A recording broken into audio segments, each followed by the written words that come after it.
Hola hermanas, buenas tardes, ¿cómo están? Sabemos que el Señor está con nosotros a cada momento, cada día, en todo lugar, pero Dios está aquí, tan cierto como el aire que respiro, tan cierto como la mañana se levanta,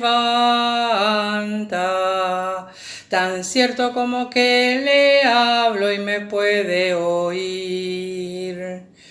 Dios está aquí, tan cierto como el aire que respiro, tan cierto como la mañana se levanta, tan cierto como que le hablo y me puede oír. Voy a leerles una alabanza que muchas veces la cantamos. Es el Salmo 9, que dice así: Te alabaré, Señor, con todo mi corazón. Cantaré todas tus maravillas. Cantaré a tu nombre, oh Altísimo. Te alabaré, Señor. Van a escuchar y espero que canten conmigo el Salmo 92. Bueno es alabarte, Señor. Bueno es alabarte, Señor, y a tu nombre yo he cantar, de mañana tu gracia anunciar, y de noche tu fidelidad, con las 6 cuerdas del guitarrón y marismas de rítmico son, pues tus hechos me alegran, Señor. Tus obras mi felicidad, el justo florecerá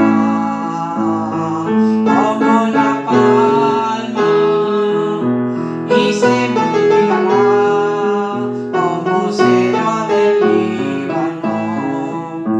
El justo florecerá como la palma y se multiplicará como cedro del Líbano. Son tus obras excelsas, Señor, y es profundo tu eterno pensar. El que es necio no ve tu poder, y el que peca ignora tu amor. Aunque abunden las obras del mal, y cual hierba nazca el pecador, a la ruina sus obras irán, porque tú eres el Santo Señor. El justo florecerá como la palma y se multiplicará como cedro del Líbano. El justo florecerá como la palma y se multiplicará como cedro del Líbano.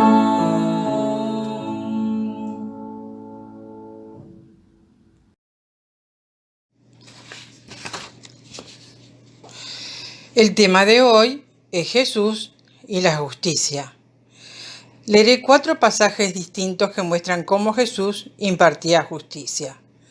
En realidad no los voy a leer porque son largos, pero bueno, se los voy a ir mencionando.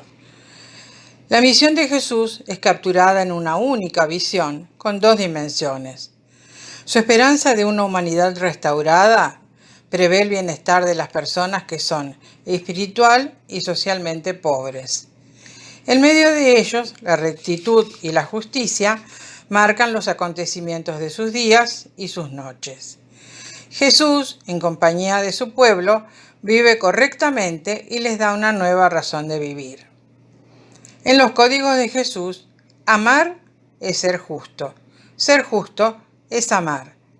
Si pretendemos seguir a Jesús, somos discípulos de la justicia. Es la misma misión que Jesús llevó a cabo en este mundo y que nosotros debemos cumplir cada día. Jesús nos muestra cómo incluir al excluido cuando muestra compasión por ellos. Por ejemplo, cuando sana a los leprosos, y lo leemos en Lucas 17, del 11 al 19. Cuando de alguna manera protesta ante la desigualdad de género, resucitando a la hija de Jairo. La iban a postergar, pobrecita, porque era una niña y no rendía demasiado. O cuando abraza a los niños y les dice a los discípulos: dejen que los niños vengan a mí. Otra forma es desafiando las prácticas culturales. Jesús rechaza el racismo. Justamente cuando habla con la mujer samaritana, una extranjera, lo vemos en Juan 4, del 1 al 42, es un relato largo, pero vale la pena volver a leerlo. O dignifica a los ciudadanos de segunda clase, otra vez la parábola del buen samaritano en Lucas 10. O arriesga su propia reputación cuando habla con los borrachos, con las prostitutas, y reivindica a la mujer que le besa los pies en Lucas 7. Enfrentando al poderoso, desafiando conductas y prácticas injustas. Cuando habla con Zaqueo, un cobrador de impuestos que estaba mal visto. Sin embargo, confronta también la arrogancia espiritual cuando enfrenta a los escribas y a los fariseos que buscan acusarle. Reordena el poder político cuando les dice a los fariseos: a César lo que es del César y a Dios lo que es de Dios. Intercede por los oprimidos, intercede por el pobre, por los privilegiados. Cuando le dice al dueño de casa que tiene la mesa llena de comestibles y les dice: ¿por qué no invitas a los pobres a tu mesa? O cuando habla con Nicodemo y le dice: porque de tal manera amó Dios al mundo que ha dado a su Hijo unigénito, para que todo aquel que en él crea no se pierda, sino que tenga vida eterna. O libera a los oprimidos cuando enfrenta a los espíritus malignos de los hombres poseídos. Jesús es un ejemplo vivo de justicia. No se limitó a impartir enseñanzas sobre el amor. Toda su vida, toda su trayectoria vivió la ley del Cristo, que era lo que el Padre le había enseñado. Tal vez haya que ver algunas otras formas que nos mostró con su ejemplo de lo que es la justicia. Evitó concienzudamente toda injusticia. Tal vez hayamos notado que muchos abusos se cometen cuando las personas desconsideradas, descorteses, se vuelven arrogantes y se extralimitan en el ejercicio de su autoridad. Pero Jesús no actuó así. En cierta ocasión se le acercó un hombre y le dijo: Maestro, di a mi hermano que divida la herencia conmigo. ¿Y qué le respondió Jesús? Hombre, ¿quién me nombró juez o repartidor sobre ustedes? ¡Qué extraordinaria actitud! A pesar del intelecto, el juicio e incluso la autoridad que había recibido Jesucristo de Dios, era superador en esto. Se negó a intervenir en aquel asunto, ya que no estaba autorizado para ello. Siempre ha sido respetuoso en ese particular. Dice mucho de Jesús que se somete humildemente a la decisión de Dios sobre lo que es recto. Otra de las situaciones puede ser cuando, al predicar las buenas nuevas del reino, actuó sin ningún tipo de prejuicio, procurando con empeño llegar a todo tipo de ricos, pobres o quienes fueran. Por el contrario, los fariseos despreciaban a los más humildes, a la gente común, y les aplicaban la fórmula despectiva de gente de la tierra. Jesús tuvo el valor de corregir ese abuso cuando enseñaba las buenas nuevas, cuando alimentaba a las personas, cuando las curaba, comía con ellas o las resucitaba. Respaldaba la justicia de Dios que desea llegar a los hombres de toda clase. Eso Pablo lo remarca en la carta a Timoteo, capítulo 2, versículo 4. Y en su sentido de justicia era muy misericordioso. Jesús tendió la mano a los pecadores y ayudó con presteza a los indefensos.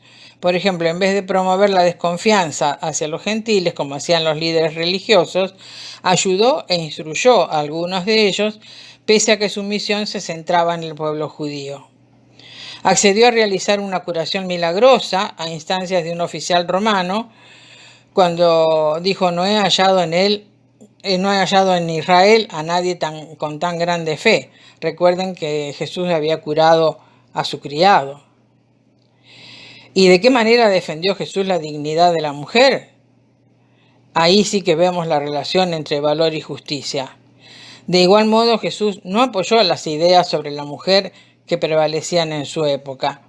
Antes bien tuvo la valentía de hacer lo que era equitativo.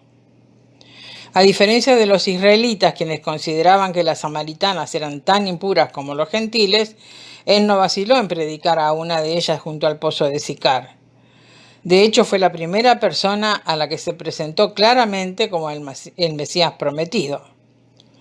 Mientras que los fariseos afirmaban que no debía enseñarse la ley de Dios a las mujeres, Cristo dedicó mucho tiempo y energía a instruirlas. Y aunque la tradición indicaba que el testimonio femenino no era confiable, él dignificó a varias discípulas suyas con el privilegio de ser las primeras personas en verlo resucitado, e incluso les indicó que fueran a informar de ese importantísimo suceso a los discípulos varones. Ciertamente, Jesús aclaró a las naciones lo que es la justicia, y en muchos casos corrió por ello un gran riesgo. Su ejemplo nos permite ver que la defensa de la auténtica rectitud exige valor. Recuerden que en el libro del Apocalipsis 5:5 se le llama el león que es de la tribu de Judá. Ese león simboliza la justicia valerosa. Jesucristo logrará que esa cualidad se exprese a un mayor grado implantando la justicia en la tierra, en el sentido más pleno de la expresión. Les recomiendo que lean Isaías 42, del 1 al 4. Hermanas, hasta aquí nuestra reflexión. Misericordia, paz y amor sean multiplicadas entre ustedes. Que el Dios Padre, Jesucristo, el Hijo y el Espíritu Santo nos ayuden a actuar con justicia cada día.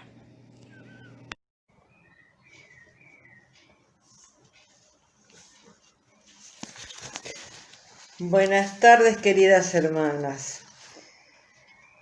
Vamos a seguir con el tema de la justicia y su opuesto, la injusticia.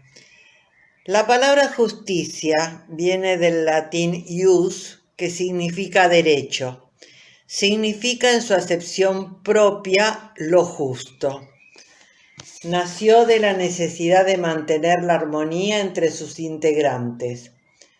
Es el conjunto de pautas y criterios que establecen un marco adecuado para las relaciones entre personas e instituciones, prohibiendo y permitiendo acciones específicas en la interacción de estos. Se representa la justicia por una mujer con los ojos vendados, con una balanza en una mano y una espada en la otra. La balanza es símbolo de la justicia. La dama de la justicia pesa cuidadosamente ambos platillos.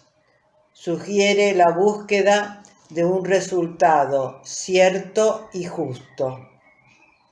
La espada representa la ejecución de las medidas. Significa el poder de la razón y de la justicia.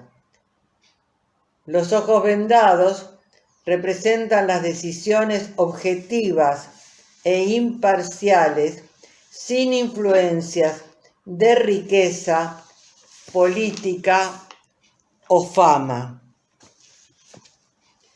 En este tiempo, en nuestro país, se habla mucho de la justicia y de la injusticia. Pero como eso pertenece al ámbito de la política, no vamos a tratarlo aquí. La idea es referirlo a nosotros, a nuestras vidas. Desde pequeños, los niños se quejan cuando algo es injusto. ¿Y nosotras, acaso, no lo hacíamos cuando éramos chicas?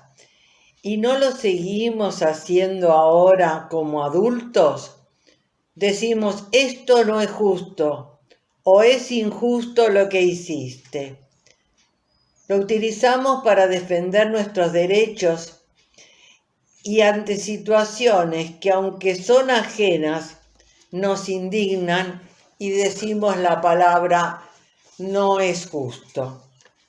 Lamentablemente, muchas veces frente a una injusticia que nos afecta a nosotros o que afecta a otros, nos callamos y eso termina por causarnos un enojo que no es saludable, que nos daña y que nos duele. El cuento que voy a leer para finalizar pertenece a Juan Peláez Gómez y plantea justamente este tema, el tema de callarnos. Cuento sobre la injusticia. Primer día de clase. El profesor de Introducción al Derecho entró en la habitación y lo primero que hizo fue pedir el nombre de un estudiante que estaba sentado en la primera fila. ¿Cuál es su nombre? Mi nombre es Nelson, señor.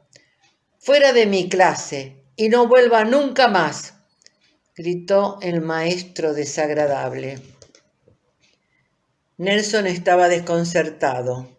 Cuando volvió en sí, se levantó rápidamente, recogió sus cosas y salió de la habitación. Todo el mundo estaba asustado e indignado, pero nadie habló. Muy bien, vamos a empezar. ¿Para qué sirven las leyes?, preguntó el maestro. Los estudiantes seguían asustados, pero poco a poco empezaron a responder a su pregunta. Para tener un orden en nuestra sociedad. No, respondió el profesor. Para cumplirlas. No. Para que las personas equivocadas paguen por sus acciones. No. ¿Alguien sabe la respuesta a esta pregunta? Para que se haga justicia. Una muchacha habló con timidez. Por fin. Es decir, por la justicia. Y ahora, ¿qué es la justicia? Todos empezaron a molestarse por la actitud tan desagradable del profesor. Sin embargo, continuaron respondiendo, a fin de salvaguardar derechos humanos. Bien, ¿qué más?, preguntó el maestro. Para diferenciar el bien del mal, para recompensar a aquellos que hacen el bien. Está bien, pero respondan a esta pregunta. ¿Actué correctamente al expulsar a Nelson del aula? Todos estaban en silencio. Nadie respondió. Quiero una respuesta por unanimidad. No, todos contestaron con una sola voz. ¿Se podría decir que he cometido una injusticia? Sí. ¿Y por qué nadie hizo nada al respecto? ¿Para qué queremos leyes y reglas si no tenemos la voluntad necesaria para practicarlas? Cada uno de ustedes tiene la obligación de hablar cuando es testigo de una injusticia. Todos, no vuelvan a estar en silencio nunca más.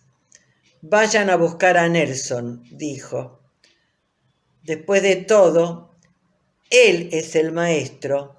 Yo soy un estudiante de otro período. Aprendan. Cuando no defendemos nuestros derechos, se pierde la dignidad y la dignidad no puede ser negociada.